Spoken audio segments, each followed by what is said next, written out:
Pay scale আন্দোলনে আহত কর্মচারীদের হাসপাতালে দেখতে গিয়ে পে স্কেল নিয়ে একই বললেন অর্থ উপদেষ্টা। তো দর্শক, নবম পে স্কেলের আজকের সবচেয়ে বড় গুরুত্বপূর্ণ নিউজটি শেষ পর্যন্ত দেখুন এবং শুরুতেই চ্যানেলটি সাবস্ক্রাইব করে রাখুন পরবর্তীতে নবম পে স্কেলের সকল আপডেট সবার আগে পেতে।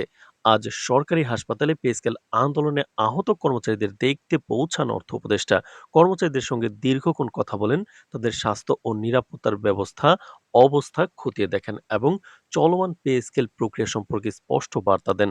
হাসপাতালের বেডে শুয়ে থাকা কর্মচারীরা বিক্ষোভ চলাকালীন সংঘর্ষে আহত হয়েছেন গত শুক্রবার, যার ফলে দেশ জুড়ে চলছে উত্তেজনা ও উদ্বেগ। অর্থ উপদেষ্টা সাংবাদিকদেরকে জানান, আমরা কর্মচারীদের জন্য সব ধরনের চিকিৎসা ও সহায়তা নিশ্চিত করেছি। পে স্কেল প্রজ্ঞাপনের কাজ ইতিমধ্যেই নির্ধারিত সময়সূচি অনুযায়ী এগোচ্ছে। আহতদের দ্রুত সুস্থতার জন্য সরকার সব রকম পদক্ষেপ গ্রহণ করেছে। আমাদের লক্ষ্য হলো নতুন পে স্কেল কার্যকর হওয়ার মাধ্যমে সকল সরকারি কর্মচারী ন্যায্য বেতন ও সুবিধা পান। শুক্রবার যমুনা অভিমুখে পে স্কেল দাবিতে ভোকা মিছিল কর্মসূচিতে অংশ নিতে গেলে আন্দোলনকারীদের উপর পুলিশের বাধা ও দমনমূলক অভিযানের ঘটনা ঘটেছে। প্রত্যক্ষদর্শীরা জানান, রাজধানীর বিভিন্ন এলাকা থেকে আসা সরকারি কর্মচারীরা যমুনার দিকে অগ্রসর হলে সেখানে পুলিশের ব্যারিকেডে তারা আটকে পড়েন। পরিস্থিতি নিয়ন্ত্রণে আনতে পুলিশ জল কামান, সাউন্ড গ্রেনেড ও রাবার বুলেট ব্যবহার করে। এতে অন্তত ৫০ জন আন্দোলনকারী আহত হন। গুরুতর আহতদের দ্রুত বিভিন্ন হাসপাতালে ভর্তি করা হয়। পরবর্তীতে আজ হাসপাতালে এসে অর্থ উপদেষ্টা সাংবাদিকদেরকে বলেন, পে স্কেল নিয়ে সরকার কোনো টালবাহানা করছে না। আমরা নির্বাচনের পূর্বে প্রজ্ঞাপন জারি করে রেখে যাব। আগামী ২৪ ঘন্টার মধ্যে পে স্কেল সংক্রান্ত প্রজ্ঞাপন জারি করা হবে। এই বক্তব্যের মাধ্যমে তিনি স্পষ্ট করেন যে সরকার নির্বাচনের আগেই নতুন পে স্কেল কার্যকর করার প্রশাসনিক ভিত্তি তৈরি করে যেতে চায়, যাতে ভবিষ্যতে এ বিষয়ে কোনো অনিশ্চয়তা না থাকে এবং কর্মচারীদের দীর্ঘদিনের দাবির একটি বাস্তব সমাধান নিশ্চিত হয়। তো দর্শক, ভিডিওটির এই মুহূর্ত পর্যন্ত যারা দেখছেন, চ্যানেলটি সাবস্ক্রাইব করে রাখুন পরবর্তীতে নবম পে স্কেলের সকল আপডেট সবার আগে পেতে।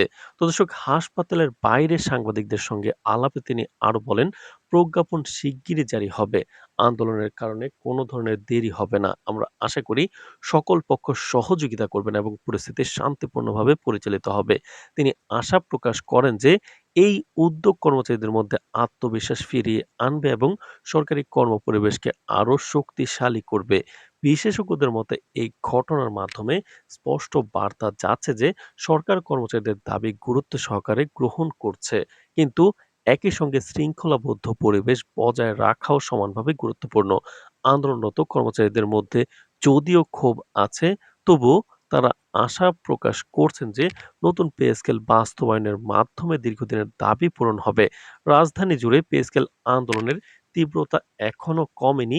বিভিন্ন সরকারি দপ্তরে কর্মচারীরা শান্তিপূর্ণভাবে তাদের দাবির আওয়াজ তুলছেন। পুলিশ মোতায়েনের মাধ্যমে পরিস্থিতি নিয়ন্ত্রণে রাখা হলেও আন্দোলনকারীরা জানিয়েছেন যে তারা শান্তিপূর্ণভাবে আন্দোলন অব্যাহত রাখবেন যতক্ষণ না পে স্কেল প্রজ্ঞাপন কার্যকর করা হয়।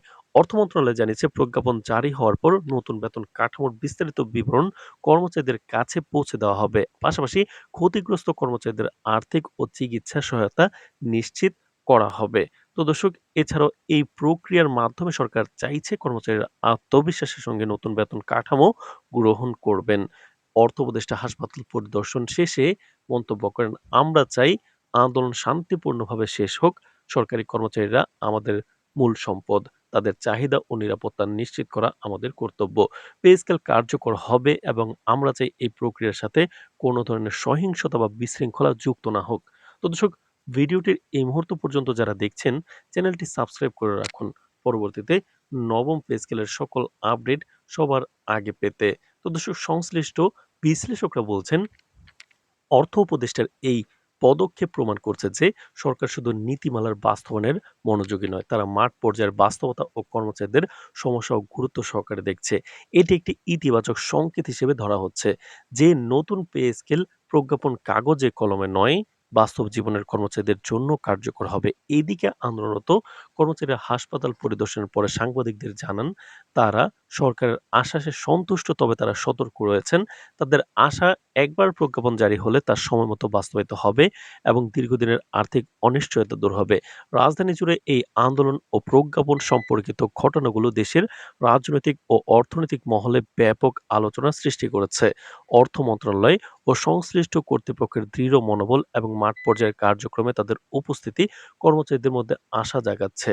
তো দর্শক, ভিডিওটির এই মুহূর্ত পর্যন্ত যারা দেখছেন, চ্যানেলটি সাবস্ক্রাইব করে রাখুন পরবর্তীতে নবম পে স্কেলের সকল আপডেট সবার আগে পেতে। আজ এ পর্যন্তই, ধন্যবাদ।